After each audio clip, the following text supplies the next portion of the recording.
Hello నమస్తే, welcome back Purni YouTube express. ఇవాల్టి video egg curry చాలా బాగుంటుంది. ఈ వీడియో చూశాక మీరు కంపల్సరీ ఎగ్స్ తెచ్చుకొని మరీ ప్రిపేర్ చేస్తారు, అంత బాగుంటుంది. మరి ఎగ్ ఆమ్లెట్ కర్రీ ఎలా చేయాలనో చూసే కంటే ముందు మన ఛానల్ని ప్లీజ్ సబ్స్క్రైబ్ చేసుకోండి. ప్రాసెస్లోకి వెళ్ళాం. స్టవ్ వెలిగించుకొని కడాయి పెట్టుకొని 3 టేబుల్ స్పూన్ల ఆయిల్ని వేసుకోండి. ఇప్పుడు ఇందులోకి 2 బిర్యానీ ఆకు, 1/2 టేబుల్ స్పూన్ సాజీరా వేసుకొని కొద్దిగా వేగాక 3 మీడియం సైజ్ ఉల్లిగడ్డల్ని ఈ విధంగా సన్నగా తరుక్కోండి.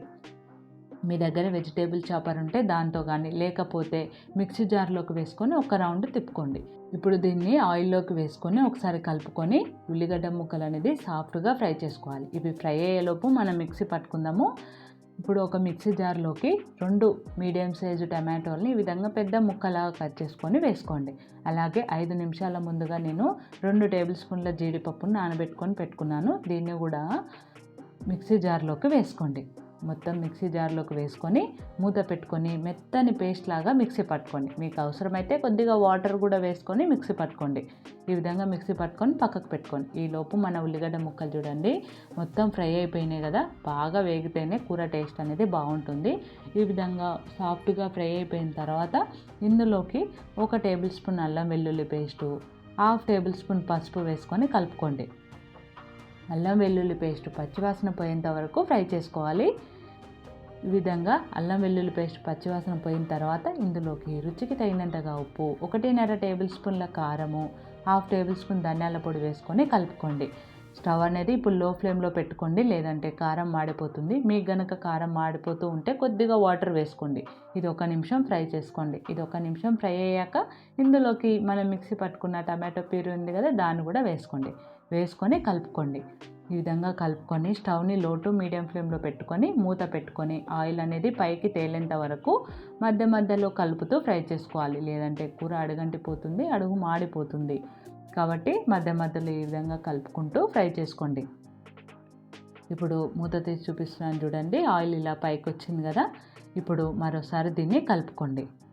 ఈ విధంగా మసాలా బాగా ఫ్రై అవ్వాలి. ఫ్రై అవుతేనే మంచి టేస్ట్ ఉంటుంది కూర. ఈ విధంగా ఫ్రై అయిపోయిన తర్వాత ఇందులోకి ఒక చిన్న టీ గ్లాసుడ్ వాటర్ని పోసుకోండి. వాటర్ ఎక్కువ ఏం పోయకండి, ఒక చిన్న టీ గ్లాసుడ్ వాటర్ సరిపోతుంది.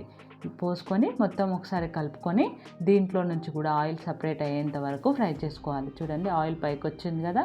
ఇప్పుడు ఇందులోకి 1 టేబుల్ స్పూన్ కసూరి మేతి మీ దగ్గర ఉంటే వేసుకోండి, లేదంటే స్కిప్ చేయండి. ఇప్పుడు ఇందులోకి 3-4 పచ్చిమిర్చిని ఈ విధంగా పొడవుగా కట్ చేసుకొని వేసుకోండి. అలాగే కొంచెం కొత్తిమీర తరుగు వేసుకొని ఒకసారి కలుపుకోండి. పచ్చిమిర్చి ఇప్పుడు వేయడం వల్ల టేస్ట్ అనేది బాగుంటుందండి కూరకి. ఇప్పుడు కలుపుకున్న తర్వాత 4 ఎగ్స్ని ఈ విధంగా కొట్టుకొని వేసుకోండి. కొంచెం దూరంగా వేసుకోండి 4 ఎగ్స్ని ఈ విధంగా వేసుకొని ఇప్పుడు ఈ ఎగ్స్ పైన కొద్దిగా సాల్ట్ని చల్లుకోండి. కొద్దిగానే వేసుకోండి, ఆ ఎగ్ మందమే వేసుకొని దీన్ని ఏం కదిలించొద్దు. దీనిపైన మూత పెట్టుకొని 3 నిమిషాలు లో ఫ్లేమ్లో ఫ్రై చేసుకోవాలి. 3 నిమిషాల తర్వాత చూపిస్తున్నాను చూడండి, ఆమ్లెట్ లాగా అయింది కదా. ఇప్పుడు మెల్లగా ఏ ఎగ్గుకి ఆ ఎగ్ సపరేట్గా ఈ విధంగా మరో సైడ్ టర్న్ చేసుకోండి. ఇలా టర్న్ చేసుకొని 1 నిమిషం దీన్ని ఫ్రై చేసుకుంటే సరిపోతుంది. 1 నిమిషం తర్వాత స్టవ్ ఆఫ్ చేసుకున్నారంటే మన ఎమ్మి ఎగ్ కర్రీ రెడీ అండి.